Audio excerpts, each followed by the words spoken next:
Please take your seats. We're going to start the next panel discussion and topic. This afternoon, we are honored to have Representative Jen Kiggans to provide opening remarks for our next panel discussion, exploring the opportunities and challenges of the offshore wind sector. Representative Jen Kiggans was first elected to represent Virginia's 2nd Congressional District in 2022. She is not only a U.S. Navy veteran, but she is a champion for offshore wind, advocating for this emerging industry to serve communities up and down the East Coast.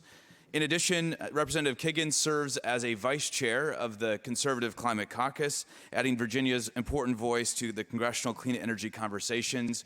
Would you please give a warm National Clean Energy Week welcome to Representative Jen Kiggans.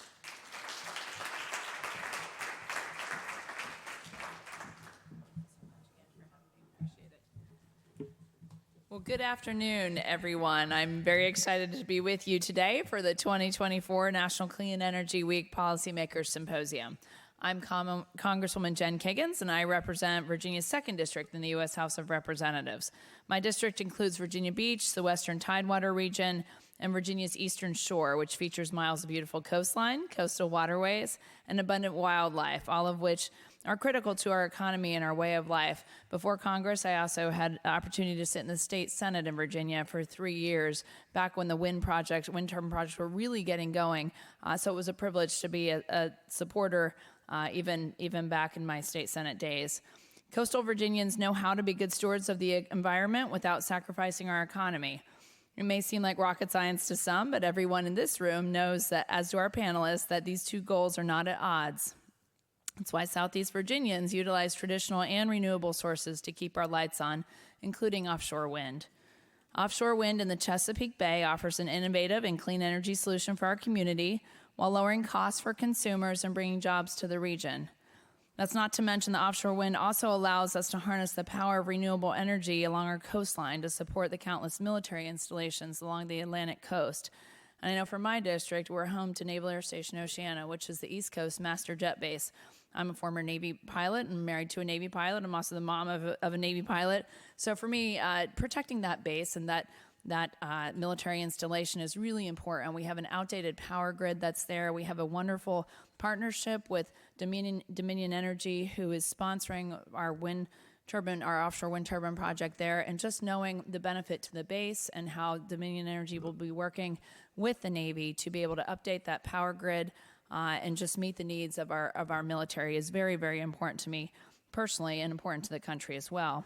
The reality is that we need an all-of-the-above energy strategy to counteract the chokehold that inflation and Washington bureaucracy have put on the American energy market. In Virginia, we have a governor as well who supports an all-of-the-above energy approach, including offshore wind. I'm excited that the Commonwealth is leading on this common-sense approach to energy, and I'm glad that the offshore wind projects are creating new jobs and economic growth for our local community and the nation as a whole. Now, I think we can all acknowledge that nothing with opportunity comes without its challenges. I'm sure our panelists will dive more into some of the obstacles facing the offshore wind industry, but the fact remains that we have the tools, the resources, and the technology to overcome those challenges and effectively utilize this previously untapped natural resource.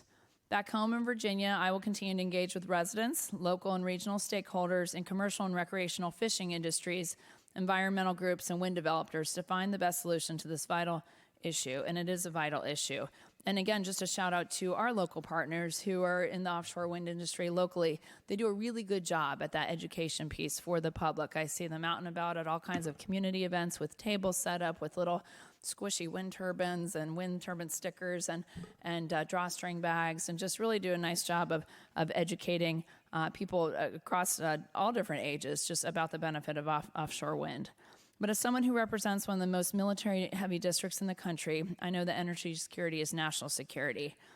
And also, did you know that in 2021, the U.S. had only 42 megawatts of offshore wind capacity, while China had 27,680 megawatts? Those types of facts keep me up at night. We need to continue to expand our offshore wind capacity in order to compete with our adversaries. By investing in the development of wind projects along our coast, we can produce American energy using American resources and creating American jobs. all while significantly reducing our reliance on countries that constantly seek to undermine us. We live in the greatest country in the world, but in order for it to stay that way, we need to secure America's energy future.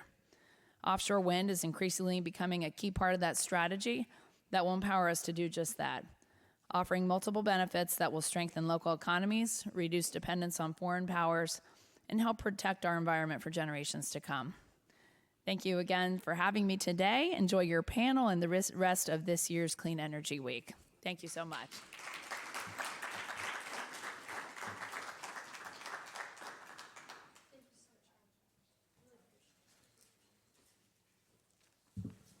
Thank you again so very much, Representative Kiggans.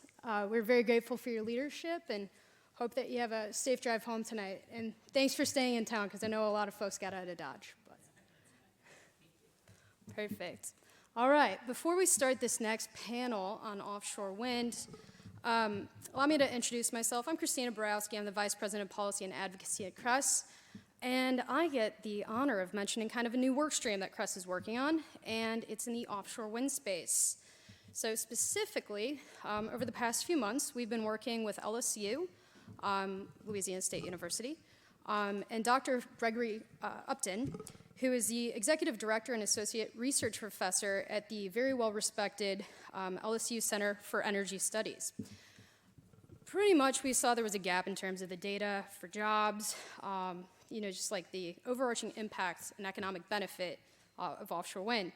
And so we've been working with our partners at Turn Forward in order to kind of address this knowledge gap and do some, real research to kind of fit this need of like, how big is this industry, what's out there, and what can this mean to local communities? So I get the honor of giving a little bit of a sneak peek at the findings of the paper. So our analysis explores the labor market impacts of the offshore wind development in the United States, and it kind of has two scenarios. One is a bit of a conservative scenario, and one is an aggressive scenario. In the AEO scenario, which is from the U.S. Energy Information Administration, that's probably the one I would call a little bit more conservative. And then the NREL scenario, which is from the National Renewable Energy Laboratory, that's a little bit more aggressive just in terms of our findings. So good news is overarchingly, both projections show significant job creation and economic benefits, both through the construction and then operation of these offshore wind installations, alongside, obviously, very real environmental benefits and reduced carbon emissions. So let's talk about the capacity and investment. The study found that by 2050, offshore wind capacity is expected to reach 23 gigawatts under kind of that conservative scenario, and 52 gigawatts under the more aggressive scenario. But the expansion requires capital investments of about $63 billion and $142 billion respectively, which is highlighting kind of this need for substantial financial commitment and also planning. On the job creation side, over the next decade, the construction phase alone could support an average of 43,000 to over 80,000 jobs annually. That's a lot of jobs.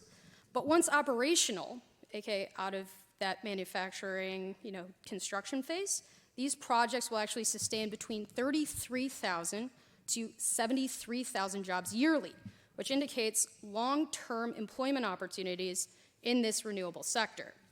In terms of economic impact, the construction of offshore wind projects is projected to contribute significantly to the economy, with earnings and GDP impacts valued at $18.5 billion to $43.3 billion in earnings, and $44.4 billion to $78.7 billion in GDP.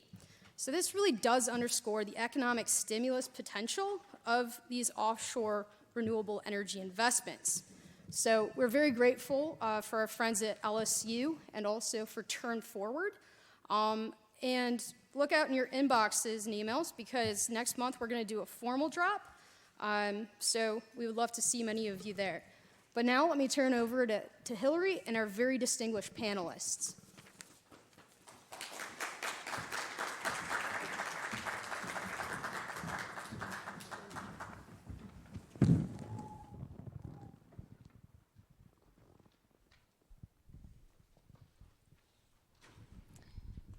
Great. Thank you, Christina. I have to say, well, first, let me introduce myself. My name is Hillary Bright. I am the Executive Director of Turn Forward. Have recently joined the organization about 6 weeks in, so sort of diving in feet first and really excited to be here with this group of folks. I think Christina and Congresswoman Kiggans and I all aligned on sort of our opening remarks. So I'm going to be able to pretty quickly, I think, dive into this really important panel who I will introduce now and let folks know who is joining us today. So first, we've got Seth Kaplan from Orsted, who is the, Ocean Winds. Fail, immediate fail. Starting again. Seth Kaplan, Director of Governmental and Regulatory Affairs from Ocean Winds. We've got Laura Lightbody, who is the Director of Modernization with the Pew Charitable Trust, and Bryan Stockton, who is the Head of Federal and Regulatory Affairs at Orsted. So really important, I think, perspectives here that I'll start off with sort of the first question on what brings them to this conversation, why are they here? And I think we have the opportunity in this panel to really address the opportunities we see for the industry moving forward, as well as the hurdles. I think, like you've heard in previous conversations today, new industries, newer technologies in particular to the US, and how are we making the most of these and truly gaining the benefits that we've been talking about with offshore wind in a host of what the Congresswoman mentioned, from economics to energy independence to that diversification of our energy. How are we going to do that? And from this great panel and the perspectives there. So let me just start with Seth. I'll just kick it over to you to start sort of a really quick, what brings you here and how did you land in this spot? Thank you. Seth Kaplan, Director of Government and Regulatory Affairs for Ocean Winds. And Ocean Winds is a pure play focused offshore wind development and operation company that is a joint venture between two global renewable energy companies, EDP Renewables and ENGIE. And my background, I sort of wandered from the world of environmental advocacy into working for one of the two parents of Ocean Winds, EDP Renewables. And EDPR is the largest operator of wind in Indiana and Illinois and a number of other states across the country. So I had a lot of exposure to how successful the renewable energy industry has been in terms of putting down deep roots and embedding itself and being a key part of those communities across, sort of the heartland. And I had an opportunity as a resident of Massachusetts to work on a project right close to home. We have the opportunity to be able to advance that. I would remark that I did spend 10 years of my life back in my environmental advocacy days. I would describe it as fighting off the Cape Wind opponents. And that, just sort of, I think one theme of this conversation of this whole day is the commonalities across the technologies. And I think the battles against the, dare I say, NIMBYs, who were the problem back in the Cape Wind days, had a lot in common with the folks who are opposing wind and solar in the Midwest, and have a lot in common with what we're dealing with now, and being able to advance the technologies that are needed to keep the lights on and bring continued prosperity to the country. Seth, we're gonna get into your questions. There we go. Don't you worry. I'm gonna turn it over to Laura. Hi, everybody. Laura Lightbody with the Pew Charitable Trusts. We're a global nonprofit organization that focuses on solving some of our biggest problems, everything from state pensions to international oceans in Australia to land conservation here in the United States. I'm focused on solving our big problem of greenhouse gas emissions, and we do that through deploying clean energy and making our grid cleaner and more resilient. And the way that we get at it is through bipartisan policy solutions, both at the state and federal level.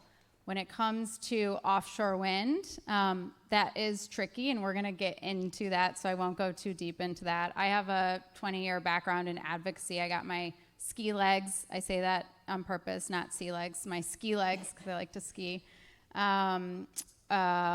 Accomplishing the first fuel efficiency standards and update in 30 years, and have since kind of worked at the intersection of climate, clean energy, resilience, and there's always a strong nexus with energy, and this is for me personally, this is sort of like my next big challenge when it comes to unsticking the offshore wind industry. Great, thank you. And Bryan? Afternoon, everyone. I'm Bryan Stockton, Head of Federal and Regulatory Affairs for Orsted. Orsted's the world's largest developer of offshore wind, but we also have a robust pipeline of solar, onshore wind, and battery storage. We have 15 gigawatts of electricity in operation now, with several other gigawatts being developed.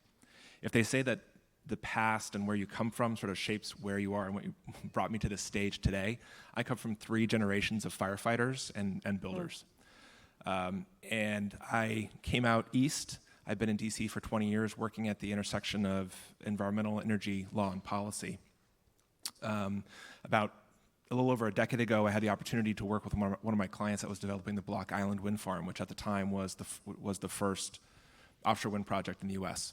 And I had worked on traditional power plants, I had worked on natural gas projects, and this was just something that was really unique. And a couple years later, I got the call and was able to come in and work at Orsted. And ever since then, I've been putting out fires of a different sort, but also building really big things, which is neat and what keeps me going. That's great, thank you. So I think it gives a little bit of a picture of sort of who we have sitting up here and what the years of experience they bring and seeing the lessons learned and where can we go. And that really is the question. Where do we want to take this industry? What does the forward-looking offshore wind sort of opportunity look like? We've got 10 projects now in the development pipeline. We've got actual steel in the water, thousands of jobs being created, billions in investment. Hasn't all been smooth. There's a lot more to build on there, but there are also things we need to address and challenges that have come up along the way, learnings as we've been actually building these projects and developing the industry overall. So Seth, I'm going to start just with you on 5-10 years of the industry. What are some of the key things that you see as we're all trying to compete, the U.S. and it's a global industry overall? Permitting is one of those sort of key things that continues to come up as such a linchpin for being able to advance the industry in a predictable way. I would love to hear just a little bit more on how you're thinking about our role in sort of capital, supply chain, and that connection to getting these projects built. Yeah, thank you.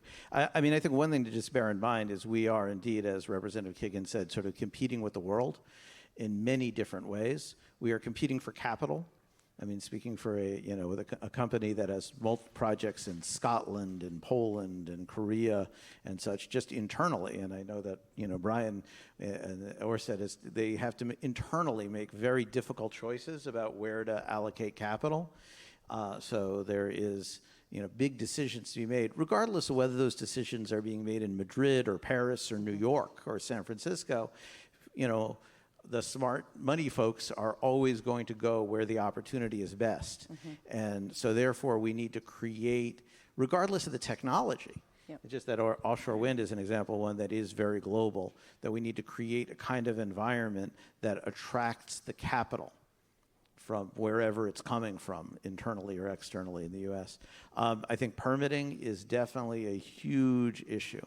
I was very much struck that this morning from the comments from, I think it's Rob Mosher from the Hydropower Association talking about how his core agency, permitting agency, FERC, is doing a good job, it's doing a decent job, but the problem is the other agencies, which deeply resonates with somebody who's in the offshore wind business because BOEM, the Interior Bureau, the Interior Department's Bureau of Ocean Energy Management is doing a good job. I mean, could they do better? Sure, of course, you can always do better. But the issue tends to be, the delaying issue tends to be the other agencies and the all-of-government approach that we've been promised, and I think, honestly, this administration aspires to, is something that remains elusive in terms of coordination within the agencies. I think the folks within this administration and all administrations would admit that's always the hardest part, is coordinating. So getting all the pieces to fit together and advancing in, and I think one of the things that is absolutely positively needed and we wish was could come out of permitting reform legislation are harder targets, timelines, deadlines, agencies living up to their committed timelines. And just because, the greatest, the last thing I'll say on this is the greatest enemy to investment and business success is uncertainty.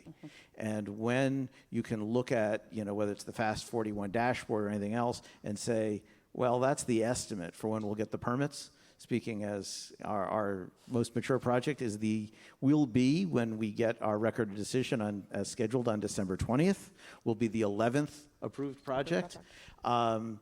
If there is uncertainty around dates like that, it just is, you couldn't come up with a more effective way to scare away capital and to scare away investment and undermine progress towards creating jobs and creating the energy supply that the nation needs. Yeah, that's great. That's super helpful. And I think that also highlights that we're going into a time of an election season, unclear sort of where obviously everything will land, but really important.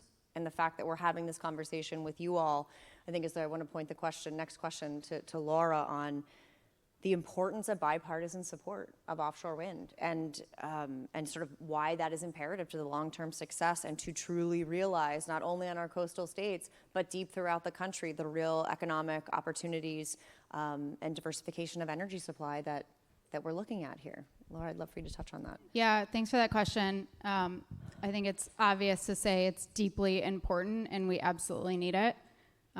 I erased all my notes of what I was going to say on this because I just have to say, I wanted to come up here and say we have all these solutions on the table and they're all bipartisan. But I actually have to say that this industry is on the brink of potentially not being bipartisan, and we are losing some of that bipartisanship because there is a very well organized and funded misinformation campaign that started sort of very nascent and is growing in its pervasiveness in terms of really turning myth into what people believe is fact. They're doing such a good job that other countries are trying to export our anti-wind advocacy to learn from how well they're doing it. So I would just put it out there a little bit for this room that the offshore wind industry from a policy and a political standpoint does need to maintain its position as part of a all of the above strategy. And then we will see more bipartisan solutions. Okay, I'm putting my Pew partisan, nonpartisan hat back on. I'm sorry, my comms person is probably really mad at me right now. So there are some solutions on the table. I was also hoping to come here with really exciting news that today the Senate E&R committee was supposed to, had they not left town, hopefully mark up and pass a bipartisan bill that has been championed by Senator Cassidy from Louisiana and Senator Whitehouse from Rhode Island that would redirect the revenue from lease auctions of offshore wind that right now go to the U.S. Treasury back to states adjacent to offshore wind sites. That money would then go to coastal protection, restoration, port improvements, infrastructure projects. And it has enjoyed bipartisan support because the benefits are not partisan. They are economic, and they will go directly to communities in coastal states. We also work in a lot of red and purple states, and we're seeing conservatives and Democrats embrace offshore wind vis-a-vis the economic benefits that they're going to see in their state, whether that's supply chain, bringing in new manufacturing, economic competitiveness, frankly, of their neighbor, like you see in Louisiana and Texas. And I could go on, but I won't. No, that's super helpful. Thank you, Laura. Again, just really stressing that point of bipartisanship and very much appreciate the opportunity to have this conversation and think through these challenges that are going to take all of us, I think, to realize the benefit. Okay, so we've talked about a host of things here already. Bryan, I want to kick it over to you. Again, we've had wins, we've had successes. We continue to have some of these hurdles. I would love to hear sort of how you're thinking about some of these challenges outside of permitting, clearly building the kind of base support we need to pass the policies and advance the industry. What are sort of the other things from an Orsted perspective that are really kind of keeping you up at night in the forward-looking industry for hurdles that we need to think about? There's a lot that keeps me up. 30 minutes is not nearly enough, but we'll dive into as many as we can. No, and it's certainly to your earlier point, it has been a challenging year, but I think we also need to not lose perspective on 2024. We thought, to your point about building bipartisan support, we had to just keep our heads down and execute. And for a lot of ways, 2024 was a year of building. Yep. And we think about where we are now. We've had the South Fork Wind Project, which was the first offshore wind project in federal waters, completed. It's now exporting energy to Long Island. We have our Revolution and South Fork project under construction now. Dominion is well underway on the largest offshore wind project. There is a lot of visible, tangible progress. I was on the, they call it the Excella. It wasn't quite fast, but there's a part where you go through Connecticut where you're really going about 20 miles an hour, and you can pass through the Port of New London, and we have our towers and turbine components completely filling State Pier. And it's pretty exciting, knowing that those are going to be going out any day to be installed. So I don't want to lose perspective on that. There's still a lot that's left to solve. I think one thing looking forward is transmission. The transmission constraints are real, both for onshore and even more so for offshore renewables. When you think about the scale of the projects that are being built, the larger and larger projects, South Fork was 132 megawatts. I don't want to knock it. It was a great project, first of its kind, but the next generation, we're thinking gigawatt plus projects. These are the effect of a nuclear power plant of renewable energy. And in many cases, the points of interconnection that we're tying into the grid are larger than the old either fossil fuel or nuclear plants that have been decommissioned that we would tie into. So there's a desperate need to upgrade the grid, and it has ancillary benefits for all along the coast. We're reinforcing the grid, but working with states, I think they're recognizing this. There's just fewer places, so I think there's GRIP funding. There's also state efforts with FERC. I'm interested to see how implementation of Order 1920 happens.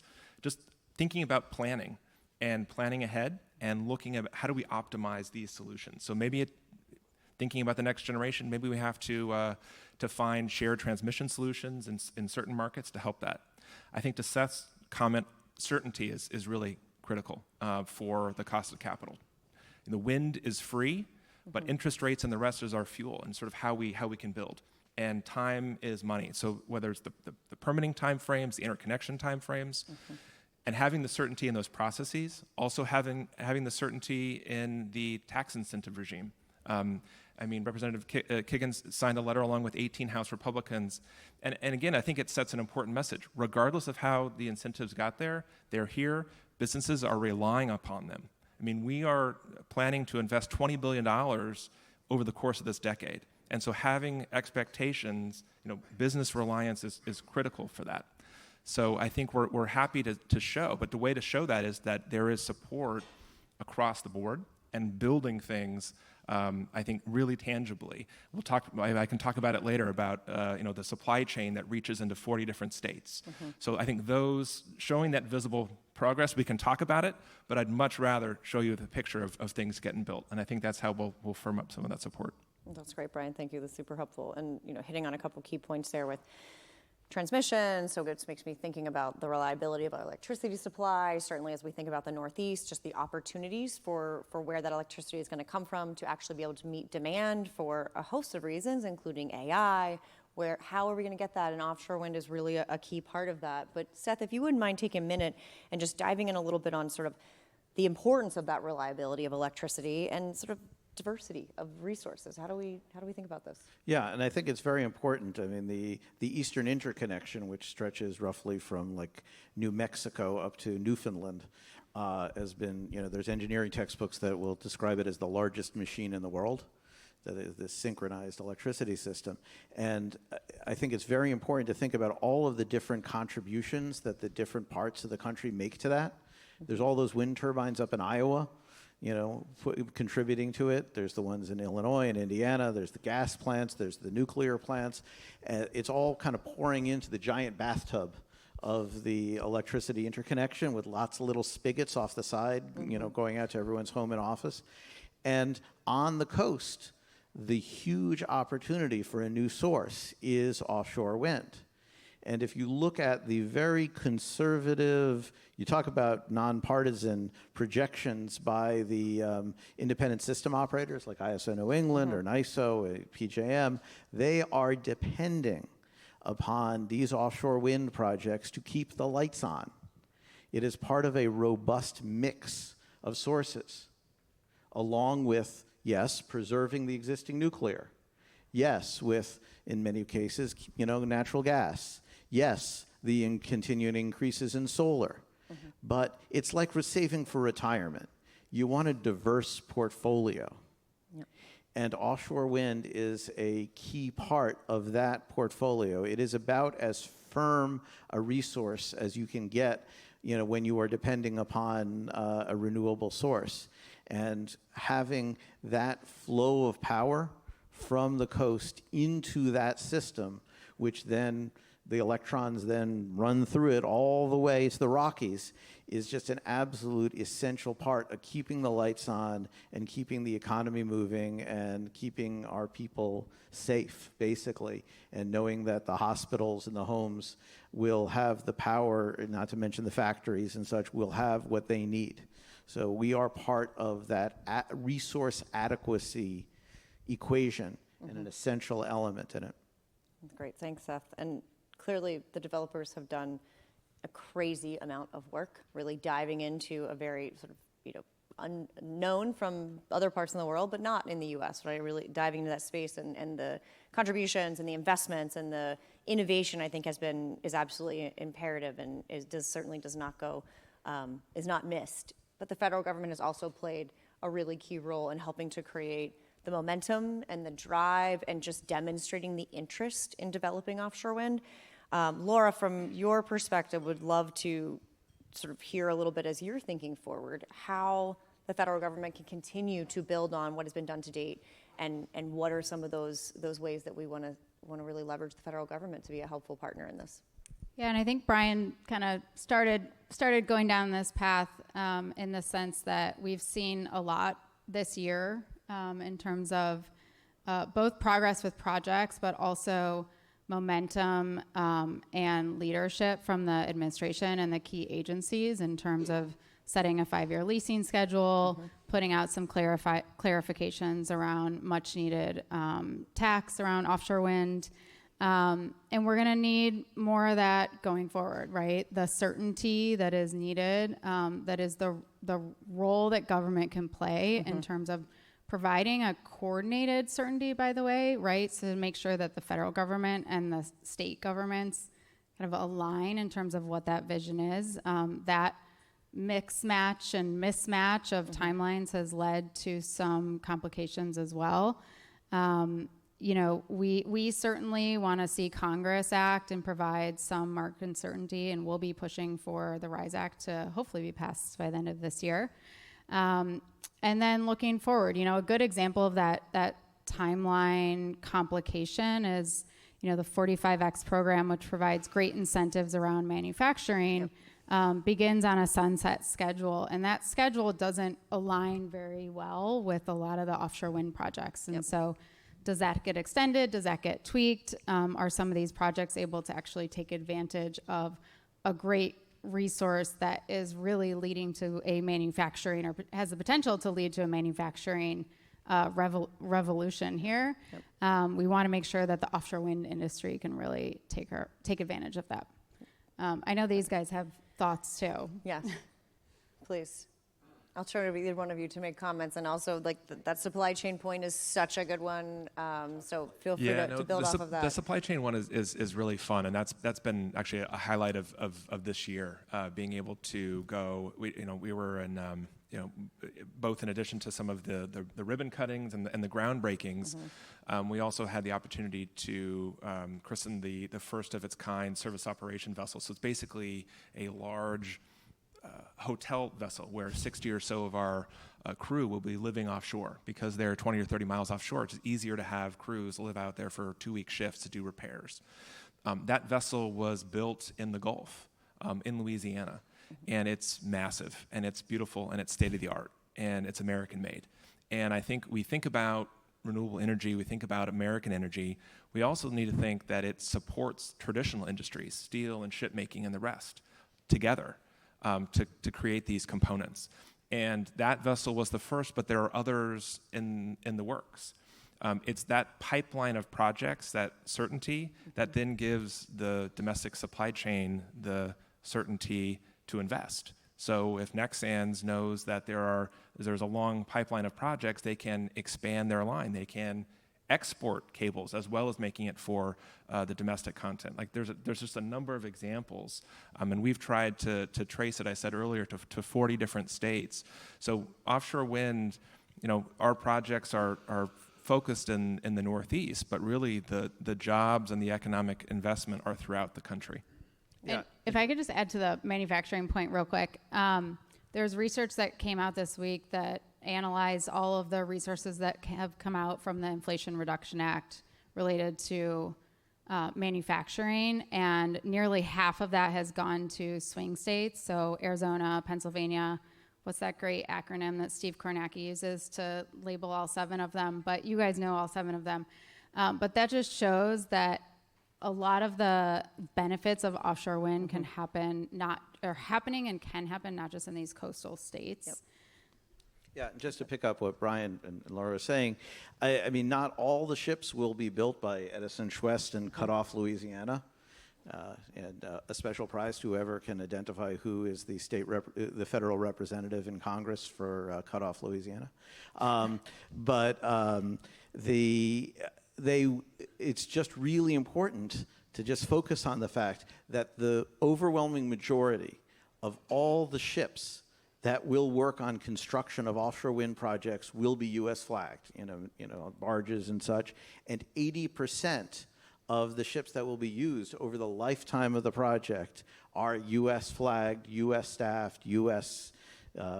Manned, and that especially during the 40+ years of operation of these wind farms, the O&M vessels, the operation and maintenance vessels, the CTVs, the crew transfer vessels, and the SOVs like the Eco Edison, the SOVs will be 100% U.S.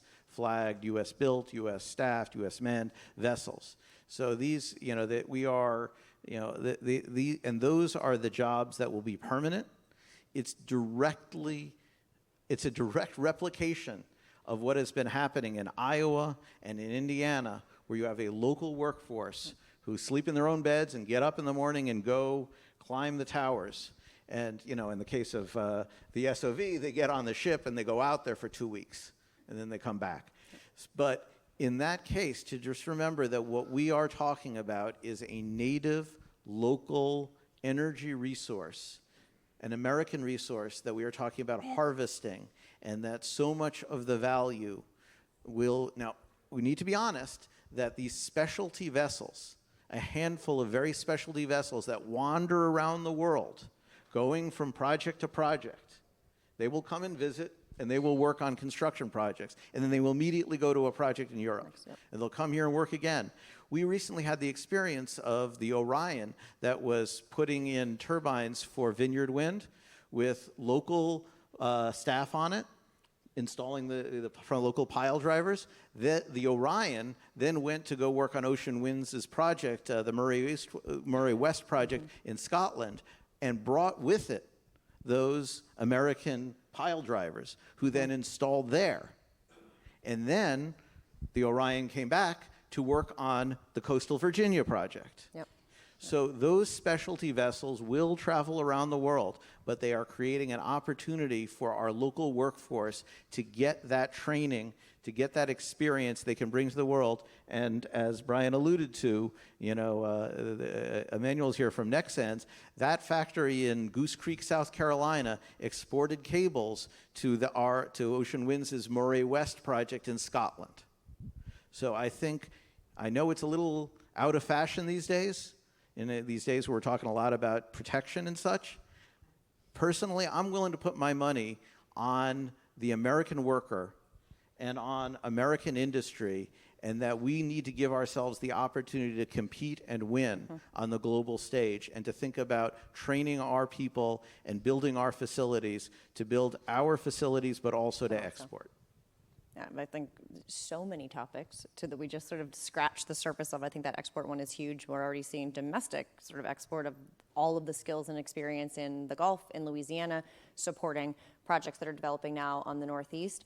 So there's some domestic precedent for that. Now, how do we get that right? How do we think about leveraging this into a global economy a global offshore wind industry and economy that as it continues to grow and scale based on all of the targets, there's going to be a lot of demand, and wherever those components and skills can be leveraged, they're going to have to, that's where they have the opportunity to come from. We have an opportunity to be a leader in that space as well and be prepared to compete in more of that global market.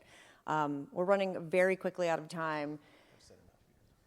I think the last thing that I would love to just very quickly, again, this is like the 30, 45 second, just the last remaining message that you want to leave this group with from your perspectives about, okay, what is the message that we're thinking about offshore wind moving forward from this point on? Laura, when I start with you. I mean, I just wanted to actually build on, so Bryan and I were both on the Eco Edison up in Rhode Island, and a personal story to that, because I think it's, for me, coming into offshore wind, it's a very kind of like macro industry, and I think it's hard for kind of like real people to grasp what offshore wind is and what it really looks like, because you for the most part, can't see it off of the coast, by the way.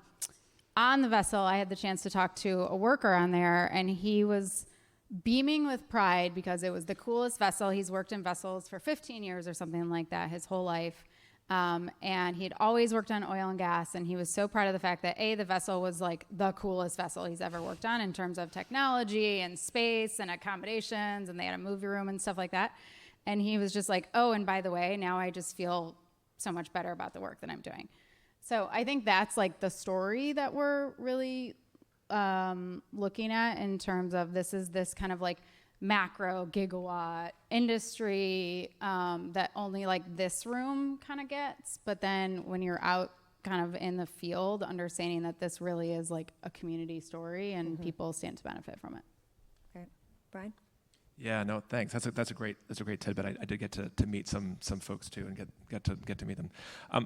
Maybe I just leave you. There's been a lot of headlines this last year, and it's tough. Like this is we see a lot of promise, but there's a lot of challenges, a lot of regulatory issues to get through. I'd say it's worth it. Like the jobs, the American industry, it's worth it. I think having seen some of these things up close, you realize it's real. Like this is not pie in the sky. Taiwan and in Europe, they've been doing this for over a decade. So this is it's a real tried and true technology. And I think bringing it here, there is a lot of promise. So we just got to stay the course. Thanks.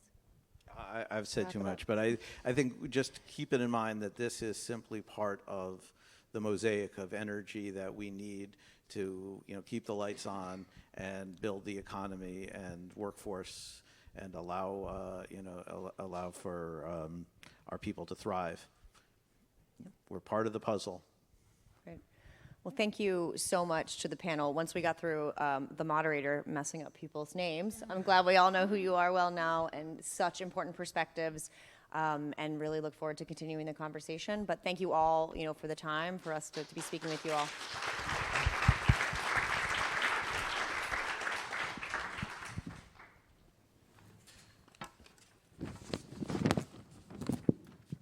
Thank you very much, panelists, for sharing these perspectives on offshore wind. We're going to transition real fast from offshore wind to hydrogen.